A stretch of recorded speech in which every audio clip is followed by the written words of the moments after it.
ఈరోజు మనం bleeding in early pregnancy గురించి తెలుసుకుందాం. ఈ ఎర్లీ ప్రెగ్నెన్సీలో స్పాటింగ్ ఆర్ బ్లీడింగ్ అంటే ఏంటి? స్పాటింగ్ అంటే ఇదర్ 1 or 2 డ్రాప్స్ బ్లడ్ కనిపించడం.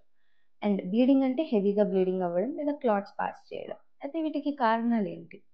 ఒకటి ఇంప్లాంటేషన్ బ్లీడింగ్. ఎంబ్రియో యూట్రస్‌లో ఫస్ట్ టైమ్ అటాచ్ అయినప్పుడు ఈ బ్లీడింగ్ అనేది నార్మల్‌గా కనిపిస్తూ ఉంటుంది. యూజువల్‌గా 1 or 2 డ్రాప్స్ ఉంటుంది అండ్ దానంతట అదే ఆగిపోతుంది. అదర్ పెథలాజికల్ రీజన్స్ ఏంటి?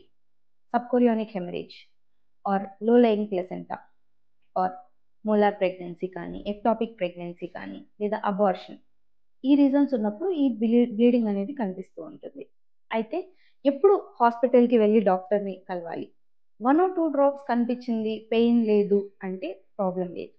కానీ heavy bleeding associated with pain or clots ఉంది అంటే వెంటనే డాక్టర్‌ని కలిసి టెస్ట్ చేయించుకోండి. Thank you.